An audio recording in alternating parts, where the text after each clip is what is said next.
자, 공법 최신 판례 수업 진행할게요. 여러분 나눠드린 자료가 2개 나갔을 거예요. 아마 행정법 판례 요건사실론이랑 마인드맵이랑 나갔을 텐데요. 여러분이 이제 공법은 그 특징 자체가 기록형이던 아니면 사례형이던 간에 본질이 같아요. 그래서 마인드맵에서 지금까지 배워왔던 기승전결에 따른 도그마 있잖아요.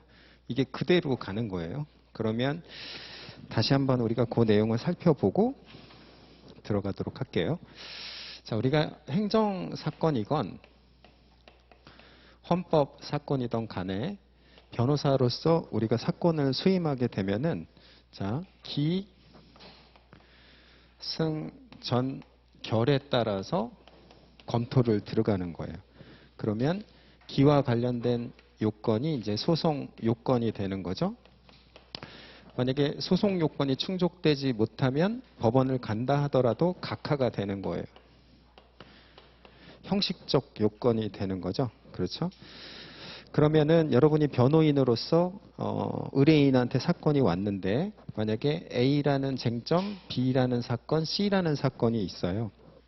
그러는데 만약에 A라는 사건이 소송 요건이 뭔가 하나 빠져 있어요. 그러면 여러분은 B하고 C만 어디다가 넣어야 돼요? 청구 취지에다가 넣어야 돼요. A는 넣으면 안 되죠. 그렇죠? 그러니까 의뢰인한테 이렇게 얘기하는 거죠. A 사건은 제소기간이 도과돼서 법원으로 갈 수가 없고요. B, C는 살아있으니까 소를 제기하도록 하겠습니다. 이렇게 가는 거잖아요. 이렇게 물어보는 게 기록형이에요. 그렇죠? 그러면 이게 소송 요건이 흠결됐기 때문에 각하가 된다라고 결론을 내리는 게 사례형이 되는 거예요. 그러니까 사례와 기록이라는 건 동전의 앞뒷면을 다른 형식으로 물어보는 것뿐이죠. 그러니까 여러분들은 이런 요건 속에서 순서대로 논리를 전개해 나간다는 건 공법은 되게 그래서 요 흐름만 파악하면 쉽다는 거죠. 그래서 소송 요건으로 여러분 거기에서 마인드맵에 1번부터 7번까지의 요건이 있죠. 각 요건이 행정소송법상 명시적으로 규율되어 있기 때문에 이런 요건들에 대해서 충족 여부를 살펴보는 거죠. 자, 이러한 소송 요건이라는 것은 맨 밑에 그림을 보면 예를 들면 이렇게 되는 거죠. 자, 조세부가 처분이 있어요. 그러면 조세부가 청에서 사인한테 조세부가 처분을 해요.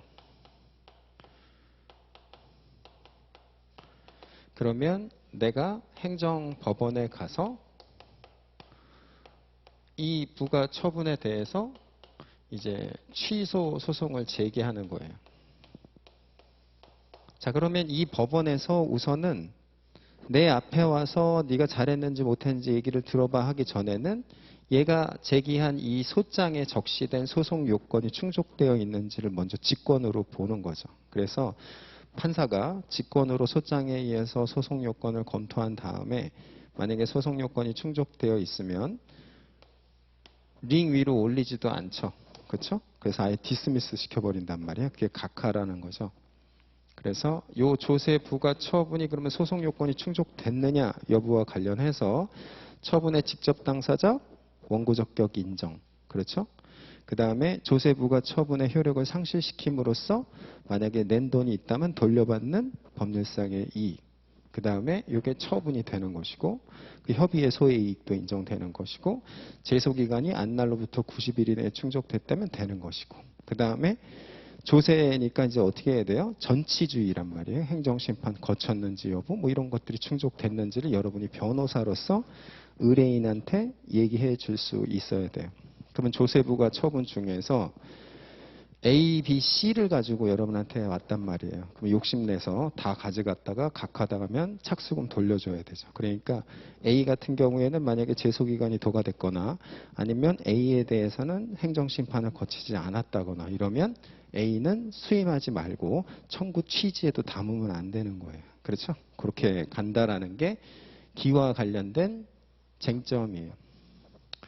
그 다음에 이제 승과 관련해서는 소송 기술이라고 돼 있어요, 여러분. 거기에 보면, 자, 승으로 이제 넘어가면 어떻게 돼요? 소송 요건이 충족됐으니까 이제 판사 앞으로 나가는 거죠. 그래서 밑에 있는 그림을 보면, 판사가 가운데 이제 재판을 하고 원고와 피고가 그렇게 마주 앉아가지고 이제 판사한테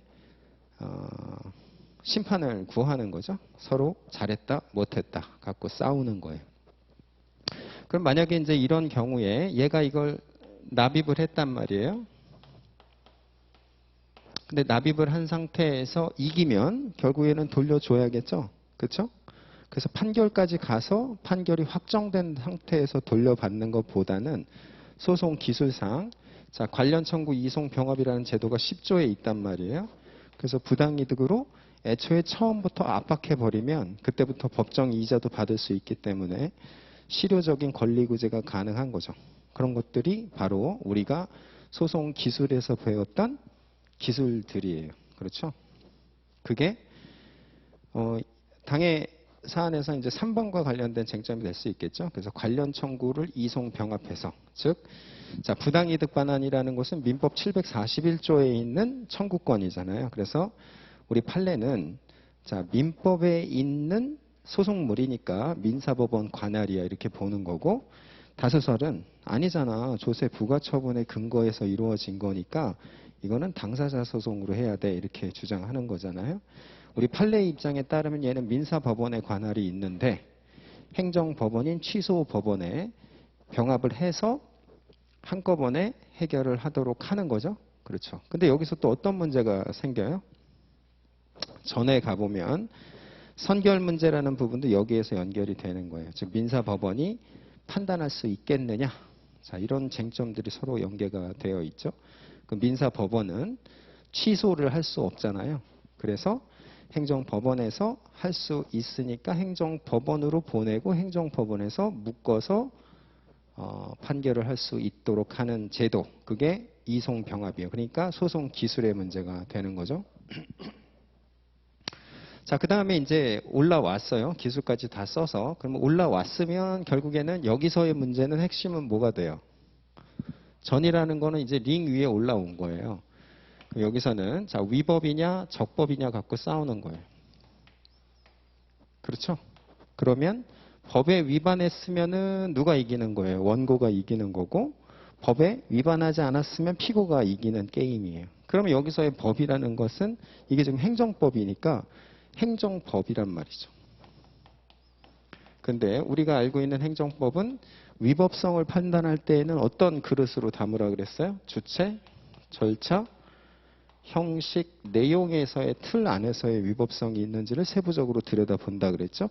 그게 우리 마인드맵에도 들어가 있어요. 그러면 주체와 관련된 부분에 대해서 우리가 강론에서 배우는 게 행정조직법이 될 거예요. 그렇죠? 그래서 예를 들면 세무서장이 여러분한테 군대에 오라고 해서 병역 의무 통보서를 보내면 여러분 찢어버리잖아요. 그렇죠? 왜 그래요? 조직법을 위반했기 때문에. 그 다음에 절차와 형식을 관련된 일반법이 뭐가 되는 거예요? 이게 행정절차법이 되는 거예요. 예를 들면 조세 부과 처분을 때리면서 네가 얼마의 세율과 얼마의 세금을 내야 되는지 사전에 이유와 근거를 제시하지 않으면 그 조세 부과 처분은 2단계에 와갖고 깨지게 되는 거예요. 그렇죠? 자, 이게 행정절차법이 되는 거죠. 우리는 절차도 독자적 위법성이 인정된다고 배웠어요.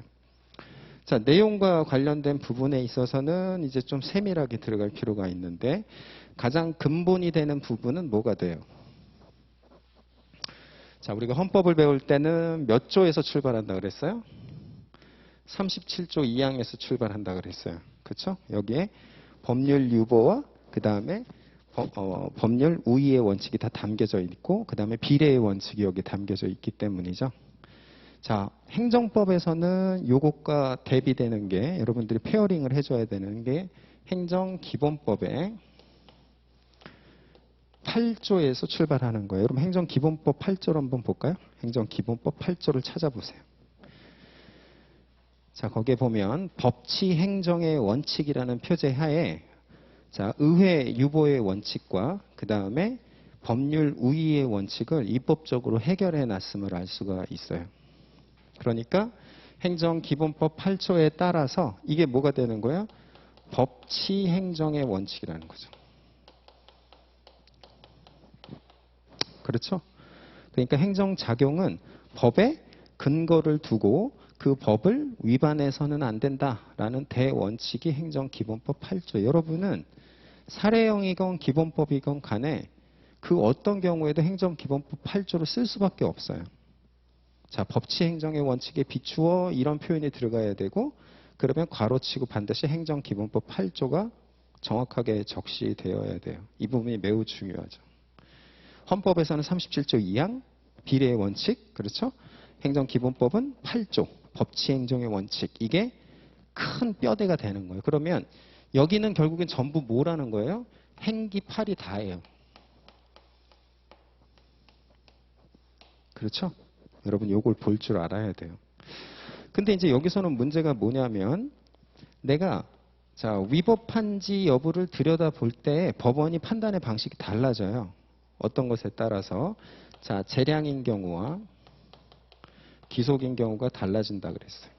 재량이라는 것은 예를 들어서 엄마가 너한테 여러분한테 예를 들어서 10만 원을 주면서 네가 먹고 싶은 거 다 사 먹어 이렇게 얘기를 하면 내가 그 10만 원을 갖고 어디에다가 어떻게 썼는지에 대해서는 엄마가 통제할 수 없죠. 뭘 줬기 때문에 나한테 선택과 결정에 대한 여지를 줬기 때문이에요. 그러면 내가 예를 들어서 8만 원어치 뭐 사 먹고 2만 원 안 썼다 그래서 엄마가 너 왜 내 말 안 듣니? 이렇게 위법하다고 얘기할 수가 없죠. 그럼 엄마를 판사에다가 대입하고 그 당사자를 여러분의 입장인 행정청으로 들여다보면 어떻게 되는 거예요? 사법부는 행정청이 재량권의 일탈 남용, 즉 10만 원 밖으로 넘어갔는지 여부만을 소극적으로 들여다볼 수밖에 없지 어떻게 썼는지에 대해서는 시비를 걸 수가 없게 되는 거죠. 그렇죠? 그래서 이것은 일탈 남용 여부만을 소극적으로 들여다볼 수밖에 없다라고 배웠어요. 그 다음에 기속이라는 것은 엄마가 10만 원을 주면서 자 2만 원은 학원비 쓰고 뭐 5만 원은 어디다 쓰고 나머지 3만 원 어디다 써 이렇게 딱딱 구분해 줬어요. 그러면 어떻게 해야 돼요? 2만 원, 3만 원, 5만 원이 각각 정하는 대로 써져 있는지 여부만을 보고 그 결론에 따라서 위법과 적법이 따다닥 결정되는 거예요. 그렇죠? 그러면 이때는 사법부가 어떻게 판단해요? 완전하게 심사를 하고요. 완전 심사. 이때는 소극적 심사를 하는 거죠. 그러니까 재판부의 심사 방식이 달라지기 때문에 어떻게 해야 돼요? 우리는 먼저 재량과 기속을 구분한 상태에서 위법과 적법을 다시 논해줘야 되겠죠. 왜? 결론이 달라지니까 방식이 달라지기 때문이에요. 그래서 여러분 거기 마인드맵에 보면 어떻게 나오냐면은 자, 주체 절차 형식 내용 이렇게 나오죠. 주체 거기 옆에다가 여러분 뭐 쓰면 돼요? 행정조직법 쓰면 돼요. 그 다음에 절차는 자 행정절차법이죠. 그런데 이유 제시는 수익적이건 침익적이건 모든 행정작용에 대해서 해줘야 되고 그 다음에 사전 통지와 의견 청취는 침익적 처분에 대해서만 적용이 되죠. 형식은 문서로 해줘야 되고요. 내용은 결국에는 법률 유보, 법률 우위 거기에 보면 거기에다가 여러분이 행정기본법 8조가 거기 이렇게 매개가 되어 있죠. 중간에. 그렇죠? 그러면은 결국에는 법률 우위라는 것은 뭐를 지켜야 되느냐 이 부분인데 결국엔 성문법과 행정법의 일반 원칙을 지켜줘야 되고 그 다음에 법률 유보라는 것은 법령의 근거가 있어야 되고 이렇게 흘러가는 거예요. 그 다음에 이것을 위법하냐 적법하냐 구분할 때는 기속과 재량으로 구분한 상태에서 기속은 완전한 심사, 재량은 일탈남용, 소극적 심사 이렇게 구분되는 거죠. 이 틀을 잘 여러분들이 세팅이 되어 있어야 돼요. 그래서 이제 결로 넘어가면 우리가 인용, 기각, 사정, 그렇죠? 그다음에 판결의 효력으로서의 기판, 기속, 형성력, 그다음에 집행력이라 그래서 당해 처분이 거부 처분인 경우에 행정청이 이에 대해서 응하지 않았을 때 내가 집행을 받을 수 있는 방식. 자, 그게 간접 강제 이렇게 연결이 돼 있는 거예요. 그러면 행정법은 전체적인 이 틀 안에서 여러분께 나눠드린 오늘 이 판례를 다 볼 건데요. 이 판례를 여러분께 이렇게 정리해서 나눠드린 취지는 여기에 있는 판례는 각 쟁점별 가장 대표적인 판례들이에요. 그렇기 때문에 여기에 언더라인 돼 있고 볼드체로 돼 있는 부분은 여러분이 사례형이든 기록형이든 답안에 그대로 담아야 되는 핵심 요건 사실이 되는 문구들이에요. 그래서 이 내용들을 우리가 살펴볼 거고, 그 다음에 이 마인드맵을 나눠드린 것은 이 판례가 이 마인드맵 어디에 체계적 지위에 해당이 되는지 이렇게 크로스 체크 해나가면서 우리가 보면 여러분이 행정법 전반을 통찰하는데 조금이라도 입체적인 도움을 받을 수 있다라는 거예요. 그럼 뭐 이런 내용은 지금까지 우리가 다 했던 내용이기 때문에 다시 한번 점검을 하면서 들어가도록 할게요. 자, 첫 번째 내용은 이제 법률 우위의 원칙이죠. 자, 그 내용 한번 볼게요. 자, 근거 법령이 항상 중요해요. 자, 행정기본법 8조인데 여러분 암기해야 되겠죠. 그렇죠? 자, 그래서 법치행정의 원칙이라는 표현이 여러분 답안에 들어가면 가로치고 기계적이고 선언적으로 행정기본법 8조가 들어가야 돼요. 헌법에서 비례의 원칙 37조 2항 들어가는 것과 똑같은 원리예요. 자, 전단에 보면 행정작용은 법률에 위반되어서는 아니 된다라고 돼 있죠. 그런데 행정작용에 대해서 수식어구가 지금 있어요, 없어요? 없단 말이에요. 그 얘기는 뭐예요? 모든 행정작용은 법률에 위반되면 안 돼요. 근데 여기에 법률이라는 것은 우리가 헌법에서도 본 것처럼 헌법에서도 관습헌법에 위반된 수도 이전 법률 조항은 위헌이었죠. 여기서도 마찬가지죠. 자, 법령에 위반된다고 할 때의 법령은 자, 형식적 의미의 법 여기에만 국한된 게 아니라 행정법의 일반 원칙이 지금 우리 마인드맵에 보면 자, 법률 우위에서 성문법과 관습법, 조리법 이렇게 돼 있죠. 그 조리법이 행정기본법의 일반 원칙으로 다 지금은 확인이 돼 있다라는 거예요. 자, 우리가 당의 내용에 대해서는 자, 요 판례를 보면서 정리를 해보도록 할게요. 자, 2020도 4226이 판결이에요.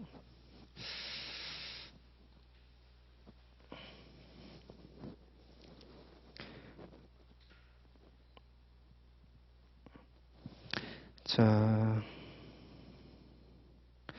여기서 보면 행정규칙이라는 거죠.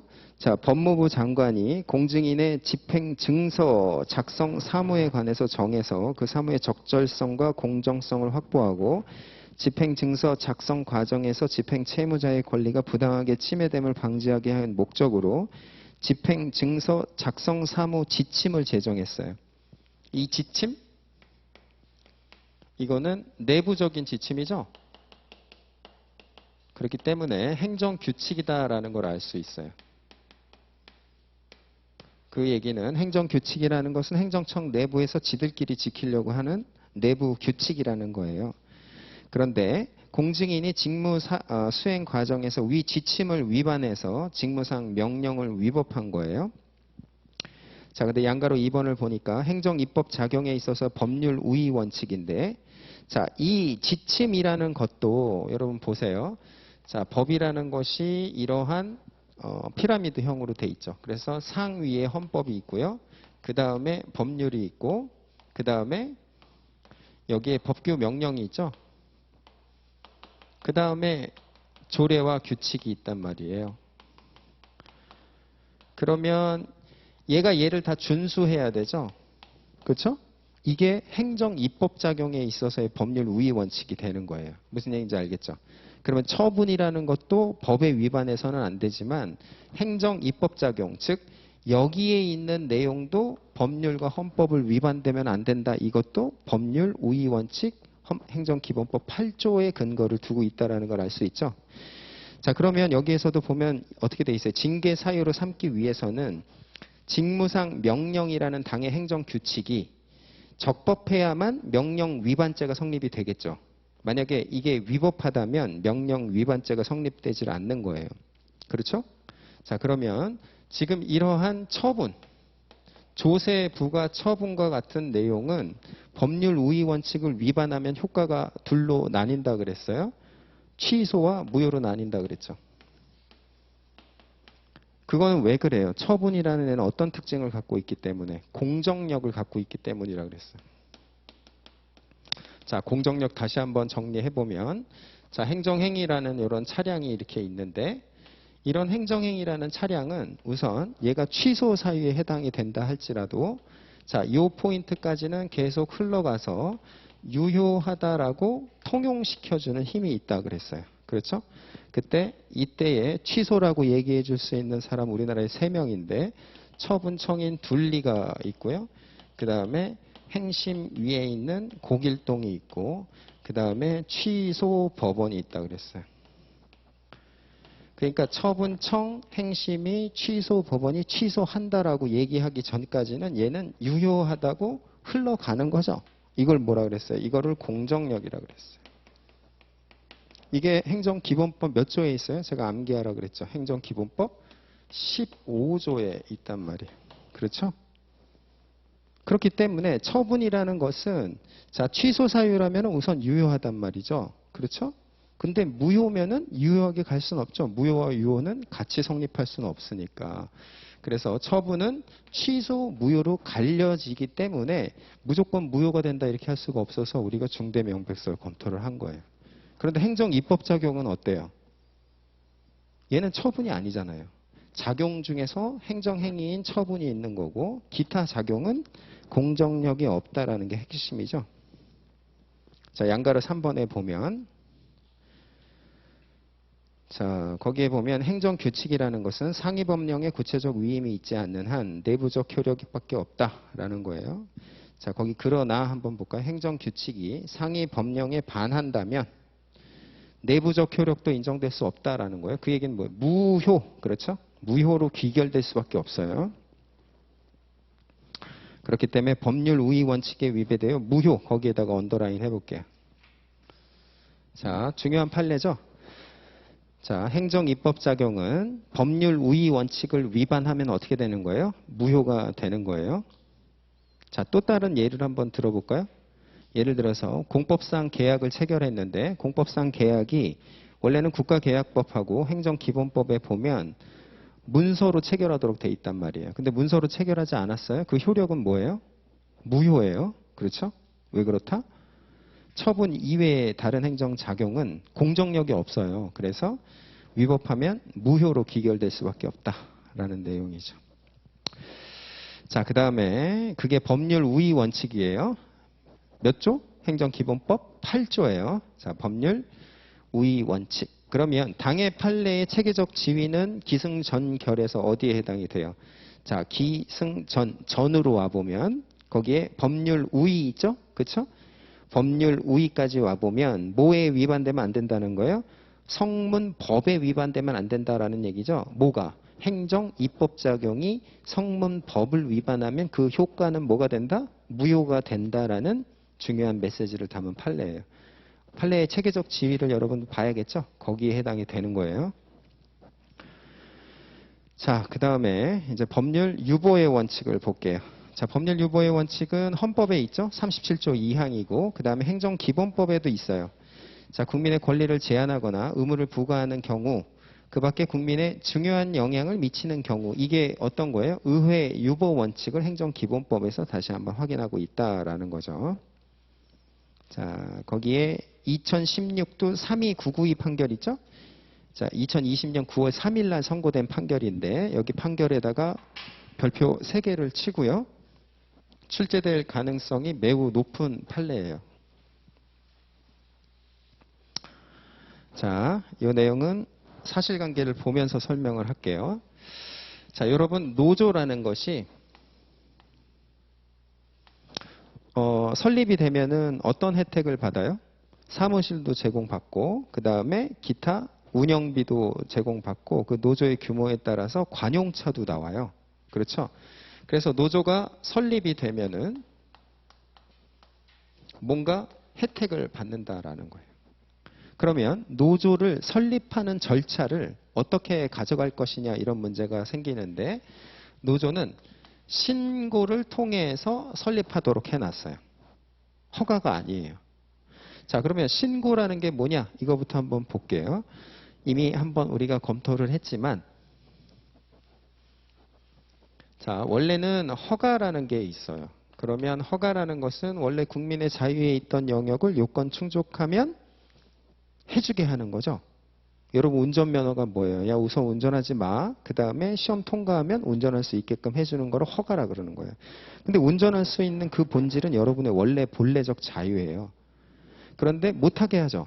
면허를 못 따면 못 한단 말이에요. 부작위 의무를 일반적으로 부과하고 요건이 충족되면은 그 부작위 의무를 해제시켜주는 행정작용. 그걸 허가라고 해요. 근데 행정청이 갑질을 하는 거죠. 예를 들면 생맹이면 안 돼. 뭐 이런 식으로 하면서 생맹인지 여부에 대해서도 심사를 하고 이렇게 한단 말이죠. 즉, 자, 갑질의 폐단이 있었어요. 자, 그래서 어떠한 개념이 관념적으로 나왔냐면 이거에 대한 반성적 고려로 신고라는 애가 나온 거예요. 그러니까 신고는 니들이 심사하지 말고 내가 적법하게 서류만 너희들한테 도달시키면 그 법적 효과가 바로 창설되게끔 해주자라고 해서 나온 게 신고예요. 그러니까 적법하게 행정청에 도달시키면 바로 효과가 발생하게끔 해주는 거죠. 예를 들면 출생신고를 할 때는 어때요? 내가 병원에서 출생했다는 소명 자료만 행정관청에 내면 행정청이 그거를 오케이 사인해주기 전에 출생신고는 우리가 인정되잖아요. 그렇죠? 이게 수리를 요하지 않는 신고예요. 그렇죠? 수리가 필요 없어요. 자, 근데 이 중간에 있는 영역도 있다 그랬어요. 그런 식으로 하다 보니까 행정청이 들여다봐야지만 되는 필요성이 있는 영역들도 있어요. 예를 들면 결혼신고는 어때요?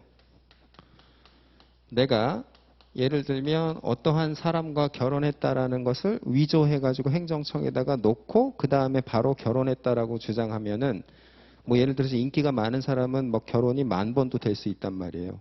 위조해갖고 할 수 있기 때문에.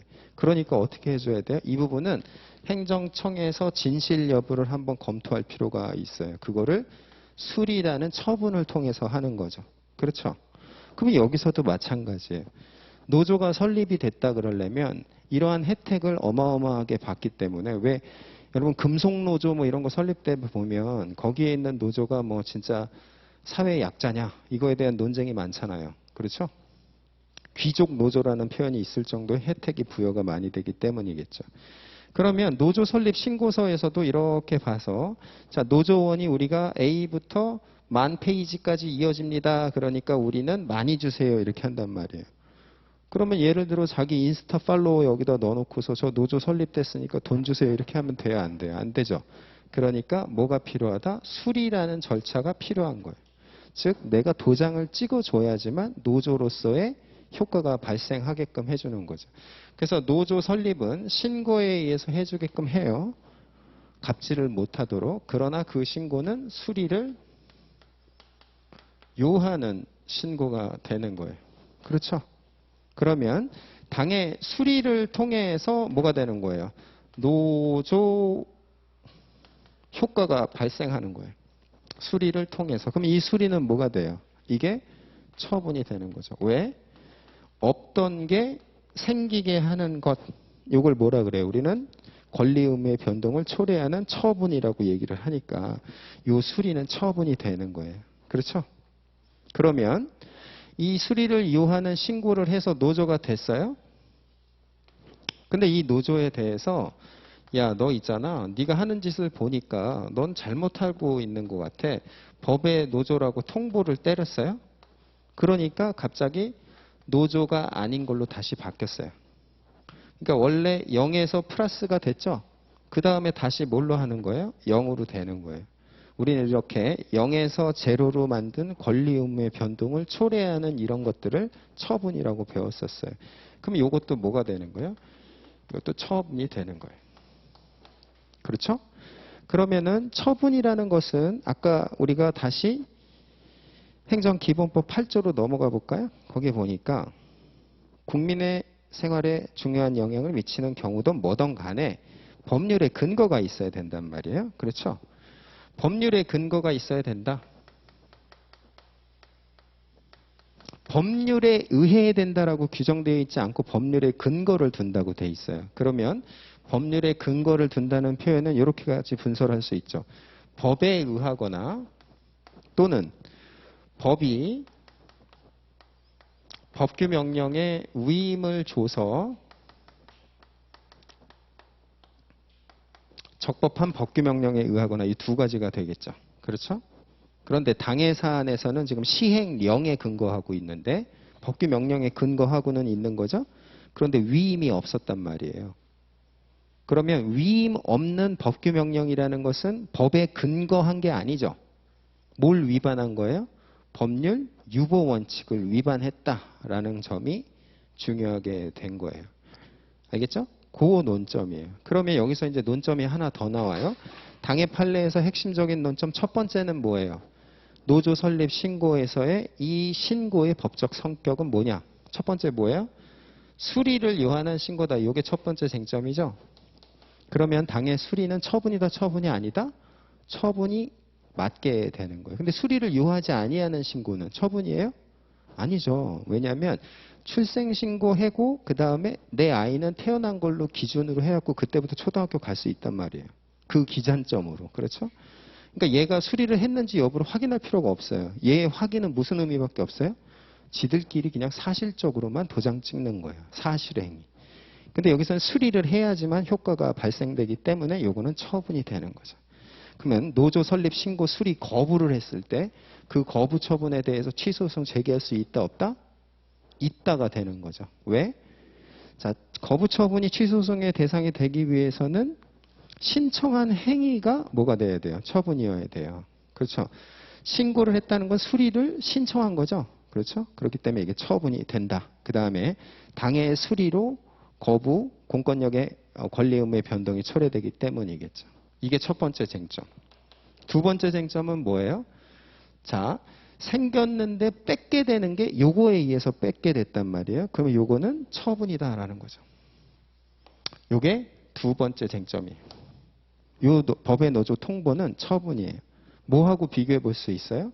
이건 이거랑 비교해 볼 수 있어요.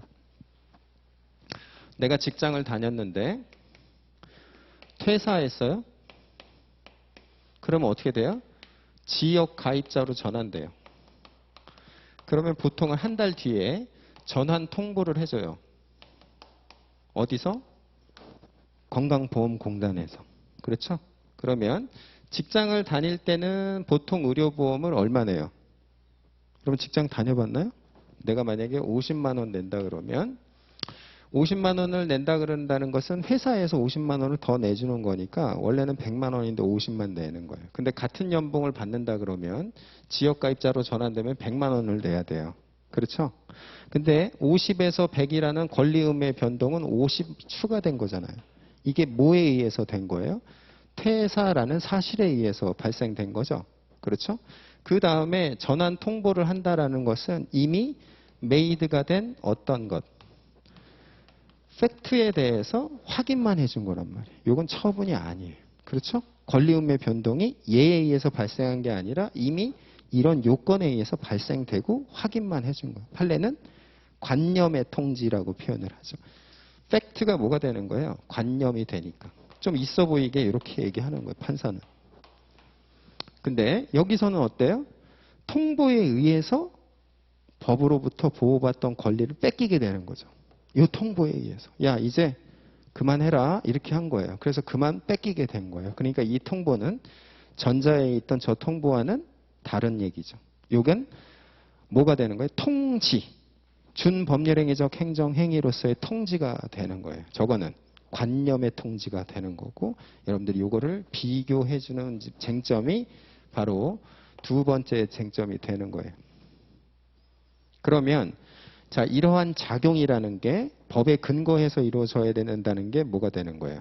이제 이 쟁점이 되는 거예요. 그럼 법에 근거한다라는 것은 자, 법으로부터 바로 시행이 되거나 아니면 법이 법규 명령인 시행령 시행규칙에 넘겨줘서 얘한테 해도 법의 근거는 뒀죠?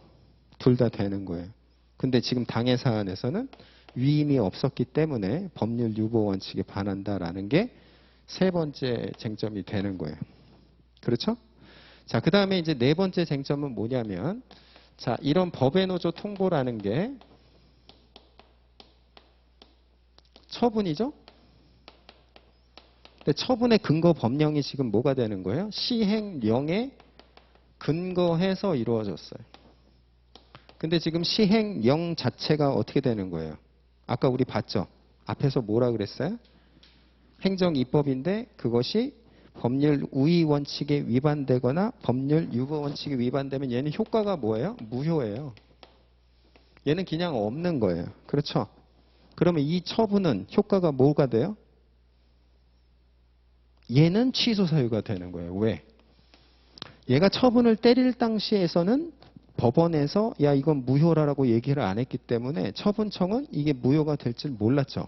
만약에 그런 것까지 예상하면서 막 지가 처분 때리면 걔는 공무원 하지 말고 예언자를 해야죠. 그렇죠? 아니면은 뭐 법조인을 하거나 미아리를 가거나 그렇게 해야 된다면 로또를 맞추거나 공무원을 할 필요가 없는 거죠. 그러니까 명백성이 흠결됐기 때문에 얘는 취소 사유가 되는 거예요. 이게 네 번째 쟁점이에요. 자, 그러면 1, 2, 3, 4의 쟁점을 다시 마인드맵에 넣어 볼게요. 자, 1. 이 수리는 처분이다? 대상 적격이 인정된다. 그건 어디의 요건이에요? 기로 가볼까요? 자, 기에 3번 요건에 해당이 되는 거죠. 그렇죠? 여러분 자꾸 이렇게 마인드맵으로 자꾸 통찰을 해야 돼요. 그 다음 두 번째 쟁점은 법의 노조 통보라는 게 처분이냐? 이것도 어디의 쟁점이에요? 기의 대상 적격 쟁점이에요. 세 번째, 자, 법률의 근거를 두지 않은 자, 당의 행정 입법은 뭐가 된다? 무효가 된다. 그건 어디의 쟁점이에요?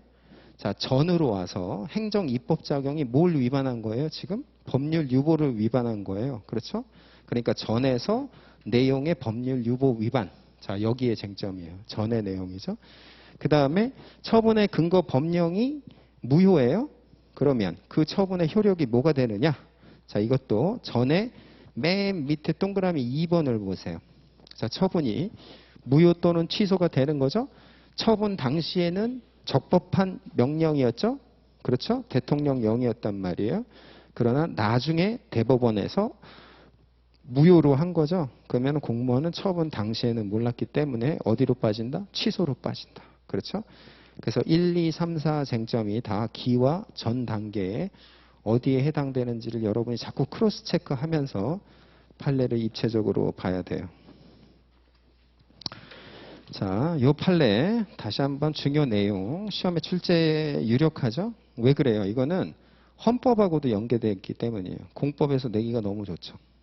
그리고 이미 입법고시에서는 출제가 됐었어요. 여러분 요새 출제 경향이 어때요? 변시에서 출제되면 행시에서 따라하고 행시에서 출제되면 변시에서 따라하고 막 이래요. 왜냐하면 이제 고갈돼갖고 더 낼 게 없어요. 그렇죠? 뭐 그렇게 머리가 좋은 사람들도 아니잖아요. 우리가. 그래서 이제 낼 게 없기 때문에 다 거기서 거기 막 계속 돌려가면서 내는 거예요. 자, 보면 첫 번째 법률 유보 원칙, 의회 유보설 이렇게 돼 있죠. 자, 거기 별표 친 거는 판례, 여러분 판례에는 별표가 없다는 건 알잖아요. 그렇죠? 이건 제가 쓴 거예요. 자, 헌법 37조 2항은 법률 유보 원칙을 설시하죠. 그래서 법률 유보 원칙이라는 것은 요 문구는 이제 뭐 여러분 기계적으로 헌법하고 행정법에서 다 봤던 거예요. 자, 행정작용은 법률에 근거해야 되는데 단순히 법률에 근거만 두면 될 게 아니라 자, 굉장히 중요한 거 그런 것들은 국회의원 너희 월급 1,000만 원이나 받잖아. 그러면 정말 중요한 건 니네가 직접 해 자꾸 넘기지 말고 맨날 싸움이나 하고 그러지 말고 중요한 건 좀 니들이 해라 이렇게 하고 사법부에서 통제하는 거예요. 그게 의회 유보 원칙이죠. 자, 그러면 그런 중요한 게 뭐가 있어요? 모든 국민이 해당되는 내용들이 대부분 중요해요. 자, 예를 들어서 대한민국에 있는 군대에 가는 나이를 16세로 해버려요. 그러면 여자들이 대입해서 어마어마한 혜택을 보게 되겠죠? 남자애들이 군대 간단 말이에요. 대학교 가기 전에. 그럼 여자애들만 뭐 좋은 대학 갈 거 아니에요. 자, 이런 문제를 예를 들면 법률에서 위임을 줘서 국방부령으로 정하라 그래요. 그럼 말이 안 되죠. 이런 것들은 어떻게 해야 돼요? 국회에서 공청회도 거치고 청문회도 거치고 이렇게 해서 국회가 스스로 정해야 되잖아요. 그게 의회 유보 원칙이다라는 거예요. 자, 근데 당해 사안에서는 그러면 의회 유보 원칙에 반하나요? 자, 노조에 대해서 자, 법의 노조 통보를 하는 건 반드시 법률에 근거가 있어야 돼요. 이건 노조만 해당되는 거잖아요. 여러분 중에 노조원 아는 사람 있어요? 전 국민이 해당되는 내용 아니죠. 저 주변에도 노조원이 별로 없어요. 그럼 그렇게 보기 쉬운 게 아니란 말이에요. 이거는 전 국민이 뭐 토론회를 하면서 할 내용은 아니에요. 그러니까 의회 유보 원칙에 반한다고 보지는 않았어요. 자, 그런데 여기까지는 이제 뭐 그냥 기본적인 얘기를 한 거예요. 근데 여러분이 여기서 헌법 75조 있죠? 자, 거기에다 별표를 치고요. 요 논점이 들어가줘야 돼요. 헌법 75조에 보면 뭐라고 되어 있느냐?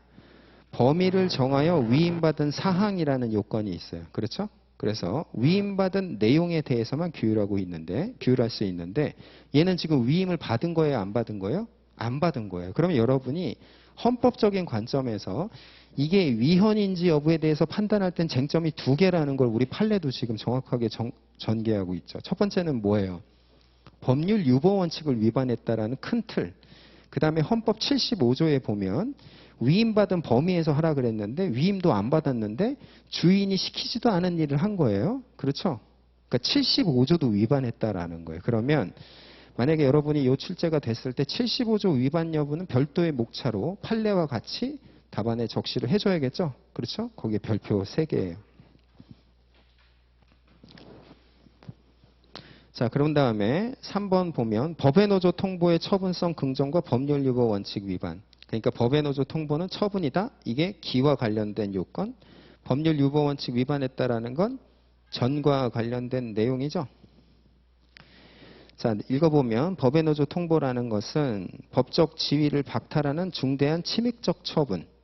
자, 그래서 원칙적으로는 형식적 의미의 법률로서 규정해야 할 사항인데 자, 반드시 위임해도 되는 건데 명시적으로 위임의 근거가 있어야 된다.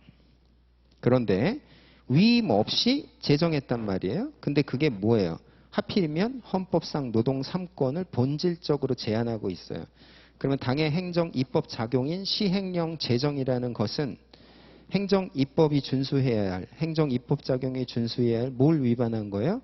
법률 유보 원칙과 75조를 위반한 거예요. 그 효과는 무효밖에 없어요. 얘네들은 여러분 행정 작용 중에 제일 주인공은 뭐예요? 처분이잖아요. 얘가 진골이 되는 거고 나머지 다 육두품이에요. 그래서 얘도 무효밖에 없어요. 그냥 죽는 거예요. 다 뭐가 위법하면. 그래서 무효다라는 거죠. 자, 무효에다가 여러분 동그라미 치고요. 자, 그 다음에 법의 노조 통보라는 것은 가장 핵심적인 표현이 뭐예요? 형성적 행정 처분이다. 이 표현을 답안에 반드시 담아야겠죠. 형성적 행정 처분. 거기다 언더라인 해주세요. 뭐예요? 줬던 걸 뺏는 박탈적 처분이다라는 표현하고 똑같은 얘기가 되겠죠. 준 걸 뺏는 거, 없던 걸 생기게 하는 거, 생긴 걸 변경시키는 걸 이런 걸 형성이라고 표현하잖아요. 이건 형성적 행정 처분이다라는. 근데 여러분이 여기서 좀 더 내공이 있는 점수를 받기 위해서는 어떤 표현을 써주면 더 좋아요? 자, 행정청이 준 거를 뺏는 거 이런 행정 처분을 뭐라 그래요? 그렇죠. 직권 취소라고 표현할 수 있어요. 그렇죠. 이건 직권 취소예요. 줬던 걸 뺏는 거예요. 야, 너 이제 있잖아. 변호사야. 이렇게 했어요. 법무부 장관이. 시험도 안 봤는데. 그러다 미안해. 난 네가 시험 안 본 줄 몰랐네 하고서 다시 뺏는 거예요. 다시 공부해라. 이렇게 하는 거예요. 그게 직권 취소죠. 그렇죠? 그럼 이것도 마찬가지예요. 노조라고 해줬어요. 그러다가 다시 뺏는 거란 말이죠. 본질은 직권 취소다. 거기에다가 여러분이 가로치고 쓰세요. 이거는 별개의 의견에서 제시된 논 거예요. 직권 취소의 본질을 갖고 있는 형성적 행정 처분에 해당한다. 이렇게 쓰면 이제 수석을 받을 수 있겠죠. 그렇죠? 당의 문제와 관련해서만. 자, 그래서 법률 유보 원칙에 반한다라는 거예요. 그 다음에 양가로 4번을 보니까 노동조합 관계 시행령 조항은 구체적이고 명시적으로 위임 없이 정하고 있고 헌법이 보장하는 노동 3권을 본질적으로 제한해서 법률 유보 원칙에 반해서 무효. 그렇죠? 그 다음에 이 시행령에 근거한 법의 노조 처분은 어떻게 된다? 취소. 그렇죠? 여러분 이번 6평에서도 똑같은 문제가 나왔어요. 뭐예요? 법령이 무효인 경우에 그렇죠? 그 무효인 법에 근거한 처분의 효력 취소. 이걸 똑같이 물어봤단 말이죠. 자, 요 판례는 쟁점이 4개고 각 4개의 쟁점이 행정법 마인드맵 기와 전에 각각 어떻게 배치가 되는지 있잖아요. 이 부분을 여러분들이 잘 점검을 해 줘야겠어요. 자, 좀 10분 쉬었다가 유승준 판례 다시 한번 검토해 볼게요.